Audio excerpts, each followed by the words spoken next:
ঘাতক দালাল নির্মূল কমিটির শাহরিয়ার কবির গ্রেপ্তার। ৭১-এর ঘাতক দালাল নির্মূল কমিটির উপদেষ্টা মণ্ডলীর সভাপতি ও লেখক শাহরিয়ার কবিরকে গ্রেপ্তার করা হয়েছে। ১৬ই সেপ্টেম্বর সোমবার দিবাগত রাতে রাজধানীর বনানীর বাসা থেকে তাকে গ্রেপ্তার করে তেজগাঁ থানা পুলিশ।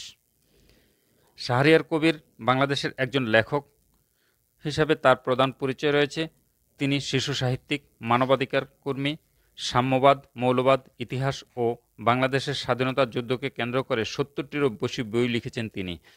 ১৯৯৫ সালে বাংলা একাডেমি সাহিত্য পুরস্কার লাভ করেন তিনি। ১৯৯২ সালে শাহরিয়ার কবির ৭১-এর ঘাতক দালাল নির্মূল কমিটির সঙ্গে যুক্ত হন। ১৯৯৪ সালে জাহানারা ইমামের মৃত্যুর পর কমিটির সভাপতি হন তিনি। যাত্রাবাড়ী সহ রাজধানীর কয়েকটি থানায় এজাহার হওয়া একাধিক মামলায় আসামি করা হয় শাহরিয়ার কবিরকে।